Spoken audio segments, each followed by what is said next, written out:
What if my hip gives out? What if it starts hurting?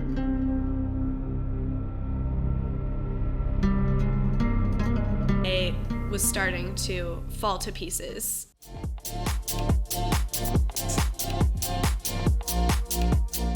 Hello everybody and welcome back to another It's Abigail Page YouTube video where we talk about all things food, fitness, and living a healthy lifestyle. As you may have seen from the title of this video, I have quite the story for all of you.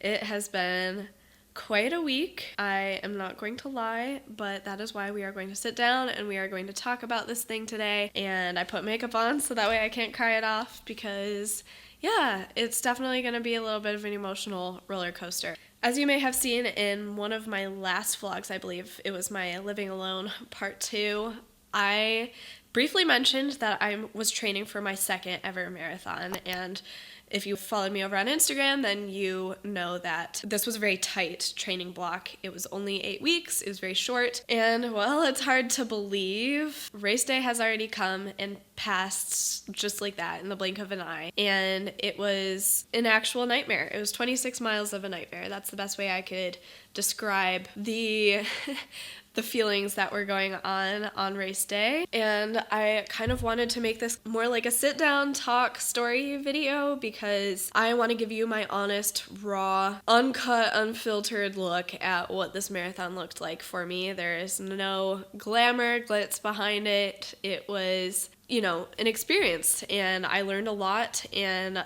that is kind of, I guess, the biggest thing that I want you guys to walk away with is that maybe you'll be able to learn something from it and learn from my mistakes. As you will see, there was lots of mistakes in this. Okay, so as I kind of mentioned in the intro, my training block was 8 weeks. I felt very confident in this because my body is used to running long distances. I hate to say this, but your body does just get used to the long distance. I felt confident, like mentally, physically. I was feeling really, really good. And I knew that because this was like such a short training block that incorporating lots of cross training was going to be a must. I didn't want to put too much strain on my tendons and my muscles right away. So we definitely utilized the elliptical quite often in this training block, which I must say, it was overall, it wasn't a perfect training block, but I could really feel the fitness coming back after the holidays. In less than 8 weeks, I was back to where I used to be. 5 weeks into my marathon training block, and this run was going to be 20 miles. It was a very hot, humid day here in North Carolina, and I had a interview scheduled for, I believe it was like 3 o'clock. So I knew that the clock was ticking, and your girl's not an early morning person. I had 2 plans. I was like, if I don't finish in time, then I'm gonna come back out here and I'm gonna finish it later. I got to around mile 14 and I decided that I wasn't going to run out, like do an out and back. I was going to run around a loop in the YMCA, which is a half a mile loop. Therefore, I'd be doing it 40 times. I got to mile 14 when I had to stop. I went, cleaned myself up, went to this interview. Everything felt perfectly fine. I was feeling really good and I was really excited to go out there and finish my last 6 miles in the evening. I went back out there at, I think it was like 6 p.m. and I did my 6 miles.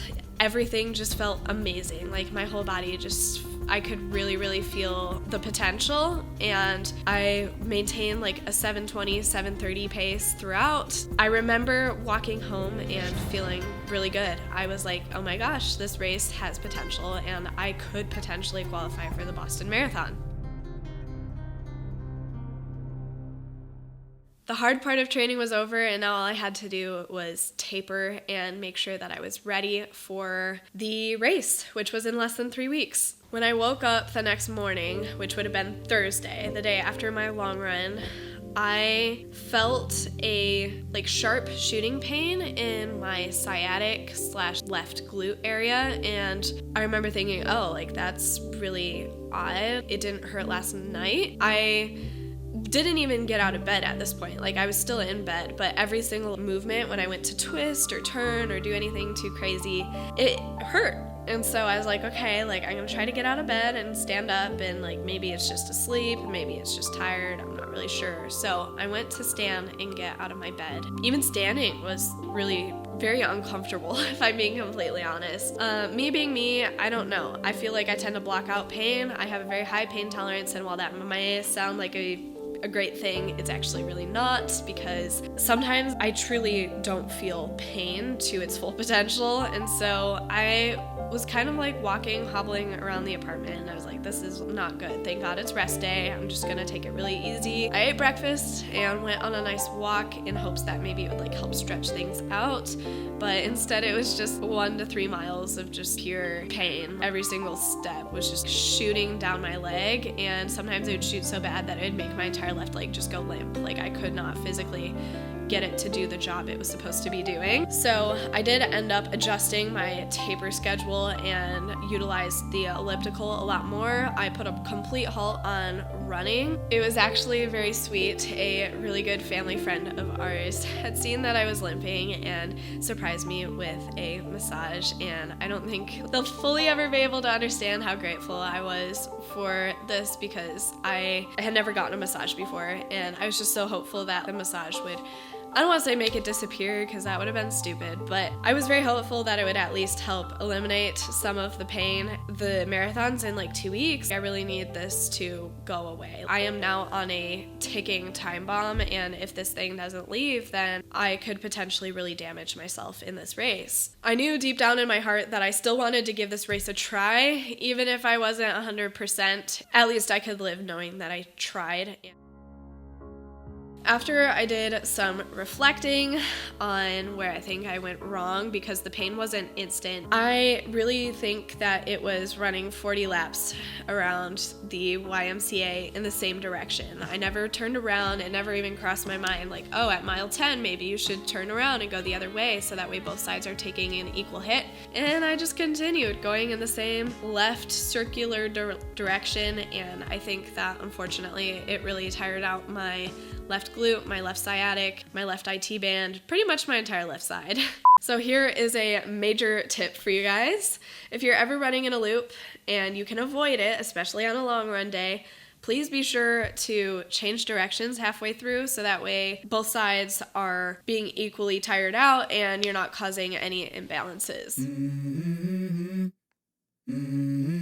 Marathon weekend had officially arrived, and I feel like I was feeling a mix of emotions. My hip still wasn't 100%, so I was nervous and excited as anybody would be to run a marathon, but I'd say even more nervous than your typical marathon thanks to this hip problem. There was definitely some level of doubt there. How am I supposed to run 26.2 miles when literally a week ago I couldn't even walk? I think that was kind of the biggest concern to me, is I know that I can push through if I'm in the right mental state. It's how do I get to that point? In fact, I remember it was the night of the marathon, or the evening before, I guess you could call it marathon eve, and I remember laying in bed thinking, I know in my heart I'm gonna finish, it's just a matter of how and what it's gonna take to get there and how fast I can finish given the circumstances of, you know, my physical and my mental state. So I think that was a comforting thought to me, like, okay, I'm gonna finish. Tomorrow I'm going to finish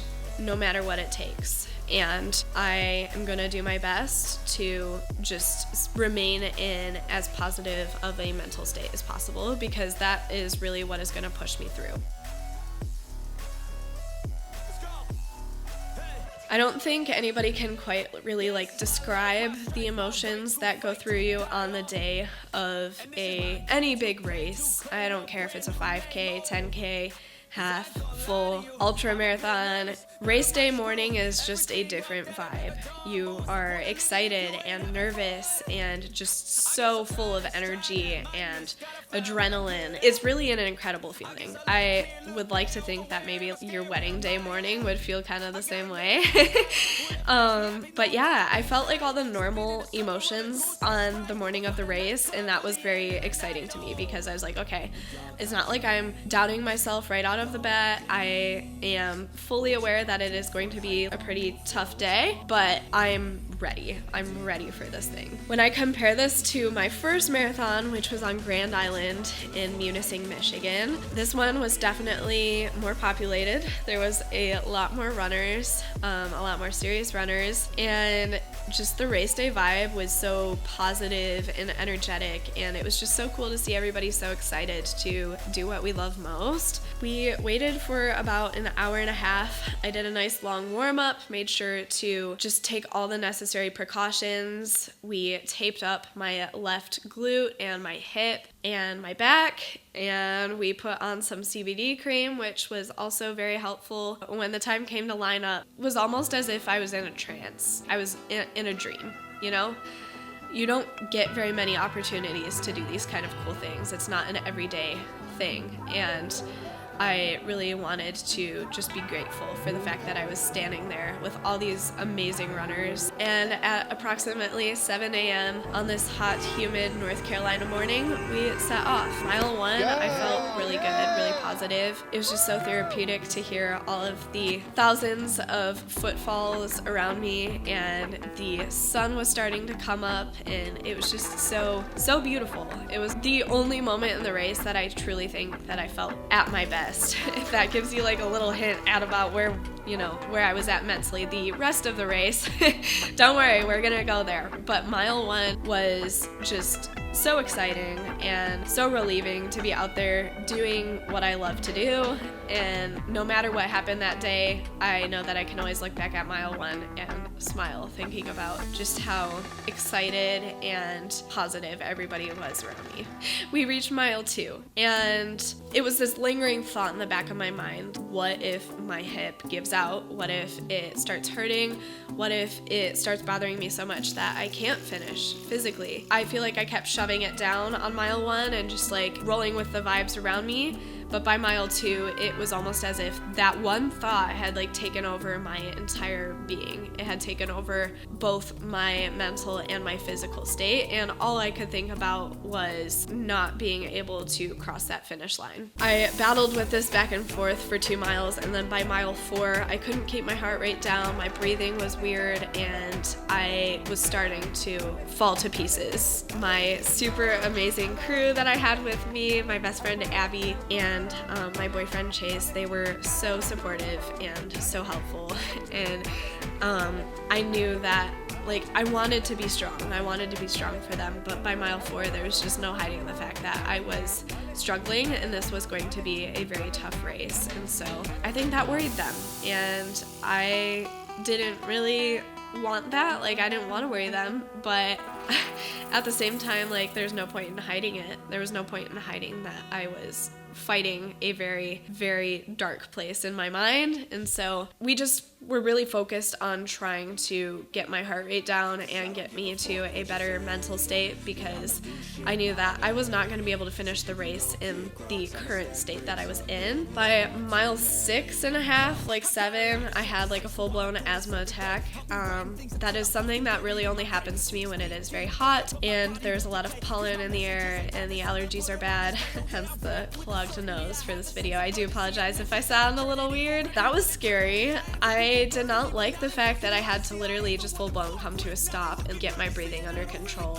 and it is just every single step, every single mile was just an eternity, yet a flashing second all at the same time. I knew at this mile that this was not going to be a Boston Qualifier race. I was just going to have to throw that out the window, and now we were moving on to goal C, which was just to finish. Just get across that finish line no matter what it takes. If it takes every single muscle and tendon and cell in my body to get me to that finish line, I was going to get there.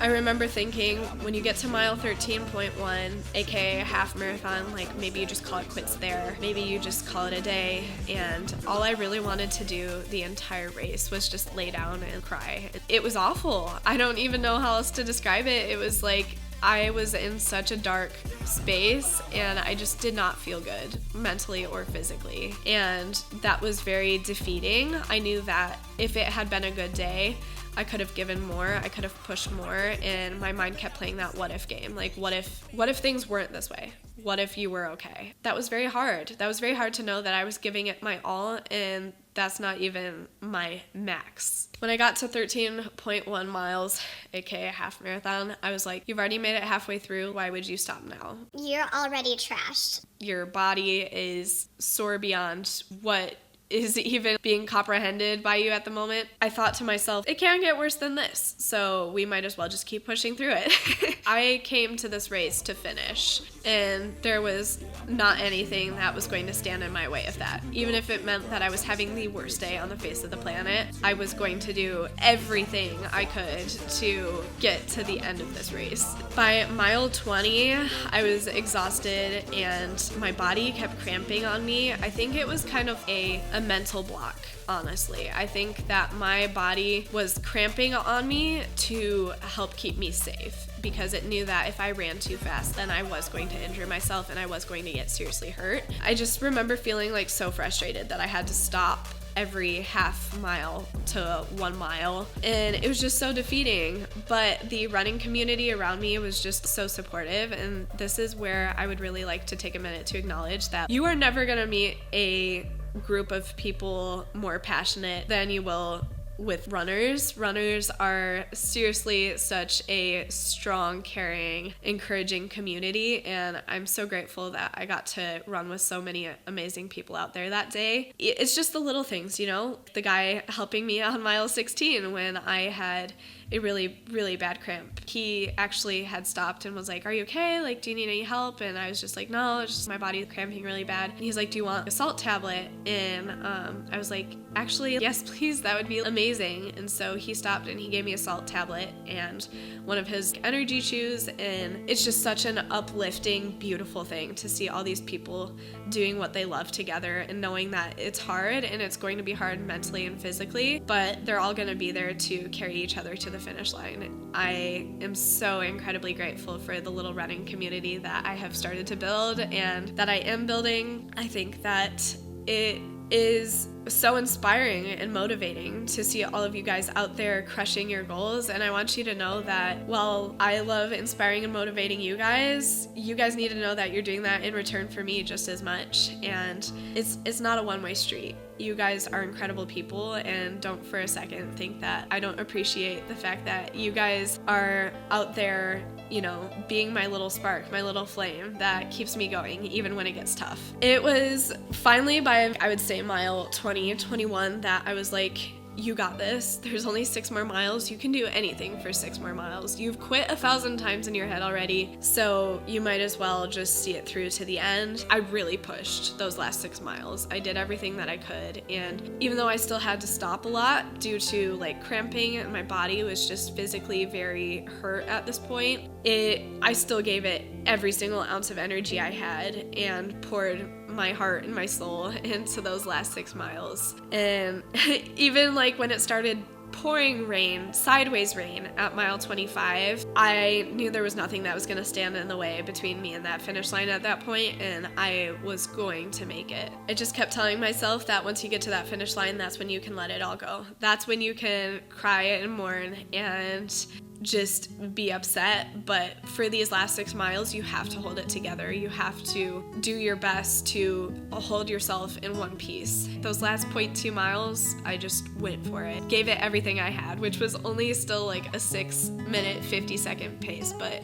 I just knew that I had to push. I had to get to that finish line. And the second I crossed, I don't think there wasn't a feeling of relief. There wasn't a feeling of like happiness or excitement. It was more just I had woken up from the bad dream, you know? I was awake now and I let it all go, just like I had promised myself I was gonna do.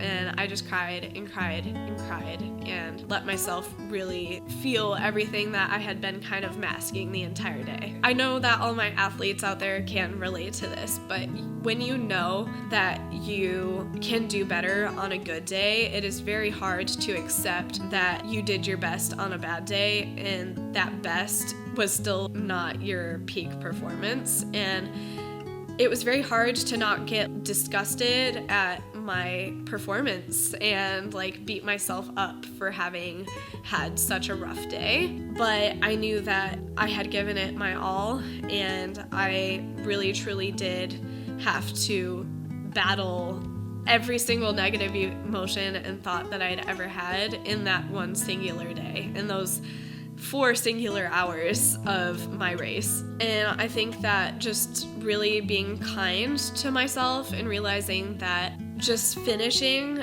even when I was at one of my lowest lows, was an incredible feat. If I can run 26.2 miles in a terrible physical and mental state, then I can for sure run it when I'm in a good, happy, positive state. Of course, I can't leave this video and this story without giving you guys some final takeaways, some final lessons that I feel like I definitely have learned, or maybe I already knew, but they're like set in stone now after this race. I got to live out the lesson in a real life situation. The body is resilient, it is strong, it is very capable, yes, but we must respect it, we must take care of it, and if you don't, then you will pay a very hefty price. Be kind to yourself, be kind to your body. Don't push it to the point where it is broken beyond repair. My second takeaway is not every race is going to be perfect. Not every race is going to be a peak race or a PR. You always just have to accept that whatever happens on race day happens. And if you're able to finish, then just finishing in itself is an amazing, incredible accomplishment, and you should be very proud of yourself. No matter how bad it gets, just keep going. Just keep pushing, one step in front of the other, one breath after another, and I promise you, you will get there. I really, again, would like to emphasize that if it wasn't for my little community and my little crew here on this race, I really don't think I would have been able to push through. These people helped lift me up when I was really, truly at my lowest point, and I am so incredibly grateful for that. I think that's a huge reason why I am so passionate about my YouTube channel and my social media outlets, because I want to be able to lift you guys up.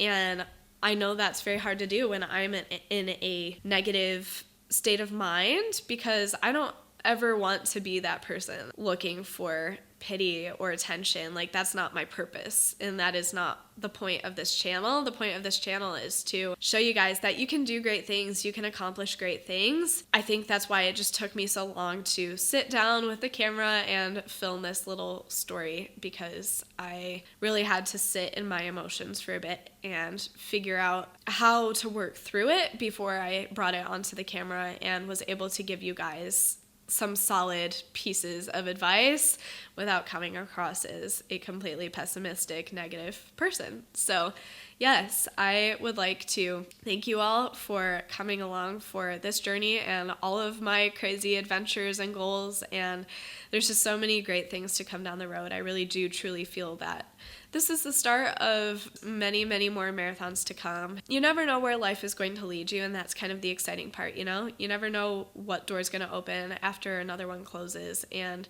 while this wasn't necessarily a closed door per se, it definitely taught me a lot more about myself, and I do feel like that will open more doors and more opportunities to help you guys in ways that I didn't even maybe potentially see before. So yes, thank you so much for being here and coming along. I hope you were able to walk away from this video with some newfound inspiration, motivation to go and push yourself and see what your limits are. And if not, then I hope that maybe it taught you that I am just as human as all of you guys. I am nothing special by any means. I am just your average girl who loves to run and loves to eat good food and laugh and smile and have good times and live life to the fullest. Please be sure to give this video a like if you think that I should sign up for another marathon. And let me know in the comments below, what is a time in your life that was very, very difficult to push through, but you did it anyways? And what did you learn from it? I want to know. And last but not least, don't forget to subscribe if you'd like to join the AP family for more food, fitness, and fun content. I love you all, and I'll see you next week.